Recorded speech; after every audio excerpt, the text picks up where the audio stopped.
Our speaker for the second session this morning, Mr. Nitin Gadkari, President of the Bharatiya Janata Party.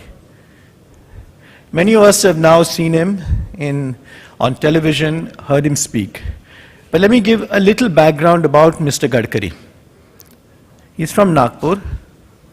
He's done his LLB, MCom, a diploma in business management, runs a very successful cooperative business as well as a private business, and he has been a grassroots worker since his teenage days, putting up posters, laying the carpets for party events, and all of this he's extremely proud of, that from this sort of beginnings as a party worker, he has risen to become the party president. He's the youngest person to have become the party president of the BJP. And since he's become president, he has taken his work very seriously in that he has first and foremost the focus of the party towards what's known as Antodaya, or reaching out to the last person, introducing various programs that are for the training, the cadre of the party, so that what is the party is not just going anywhere, but what should it be doing. He has appointed several groups involving academicians, business people, and others who are preparing groups which are thinking out what are the party positions on various issues that the country needs to be speaking about, or what he needs to be speaking about, which affect our country.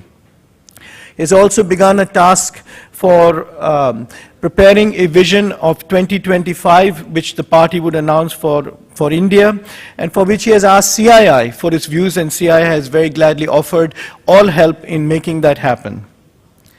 Mr. Gadkari here is best known that as a minister in the Maharashtra government, a minister of the PWD, he initiated and completed the Mumbai-Pune Expressway, the first of its kind, and which faced enormous difficulties from engineers, from bureaucrats, from others, but he just said, he just got it done.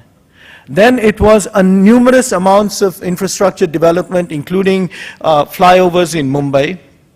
And when the NDA government came to power, the then Prime Minister, Shri Vajpayee, asked his advice on how the entire national program for roads should be done, and especially appointed him as chairman of a committee that was to look at rural connectivity, something which he had worked on in Maharashtra also as a PWD minister.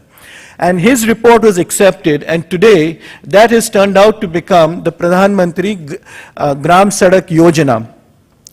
Now, the subject of today's talk is attracting young people into politics and talent into politics.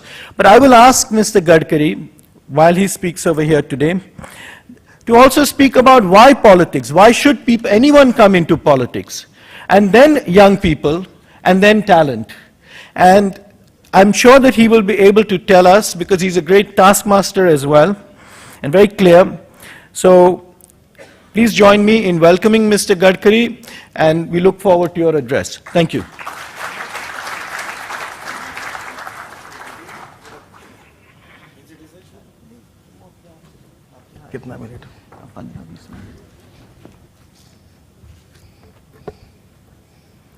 My dear friend Rajesh Shah and brothers and sisters,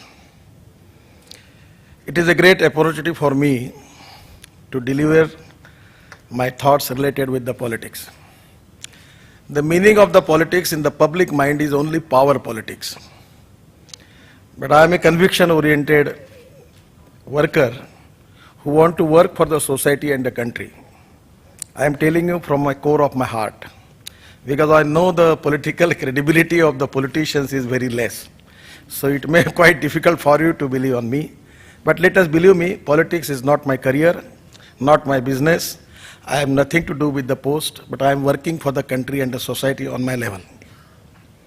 First of all, I feel that politics is an instrument of socio-economic reform. So that is the one thing is very important. That's why in our party we started that the nation first, second party, and after that we consider that ourselves. So this is the basic theme of the party, politics in my party. Three aims which we have: the nationalism is our inspiration, good governance, and development. Particularly, I feel that the politics of 21st century is the politics for progress and development. So good governance and development, and the third is Antyodaya. The last man of the society who is socially, economically, educationally backward. We should work for him. That is the theme of Antyodaya. Now presently, no one is perfect and no one can claim that he is perfect. Everywhere you get the material from the society. Whatever the percentage of good people in the society, you will get good people of percentage in the politics. Now in present scenario, there is lot of people, they have a lot of reservation about politics. But I only one request to you. Those who are hot, they can ask me the question. They have moral right to ask me the question. But don't vote. Please don't ask me the question. I don't want to entertain such people. Either you vote for Congress party or BJP or anybody. But the political consciousness and political responsibility is very important. And that's why I will tell you, it is the politics is depending upon the society. What type of people are in the society, they are in the politics, that is going to decide the future of the politics. If you are good, capable, you understand the socio-economic issues, at least the political consciousness is very important. If suppose the political consciousness is important, at the same time if you can participate in it, it is more important.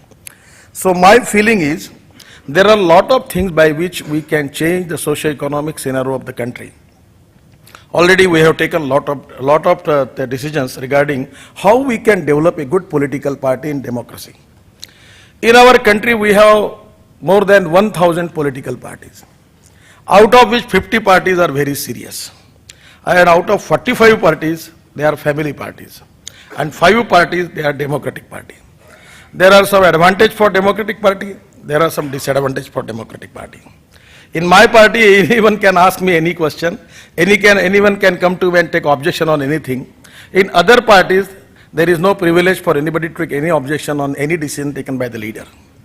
So this is one of the things which is very good in our party, that we are a democratic party. Sometimes we have to pay some price for that.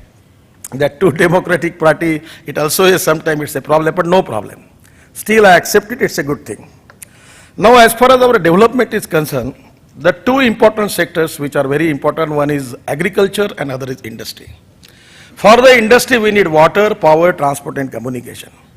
And agriculture we need seed, water, power, irrigation, capital with low cost, agro-processing industries and some other things where we can develop our agriculture. The basic problem is I am working in agriculture.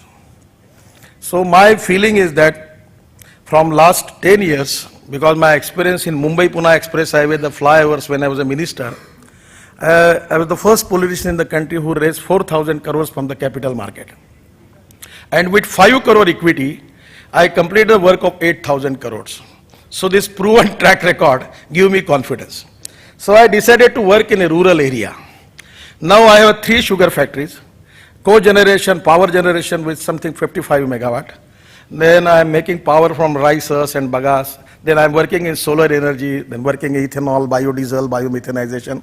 All projects are social projects. My equity is 1 lakh rupees and 90 crore equity from the 20,000 farmers, they are a member. Something are in cooperative, something in public limited, because in cooperative there is a lot of political interference. Now I feel that if there is a commitment for society and the country, we can change the socio-economic scenario. Presently, the basic we are facing the problem that price rise, unemployment, poverty. These are all issues related with the wrong economic policies and bad governance. I am confident by taking participation from the people, just the principle of Mahatma Gandhi that the trusteeship, we can take the participation of the people. We can construct everything. Even in the health sector, education, infrastructure, power, tourism, lot of field.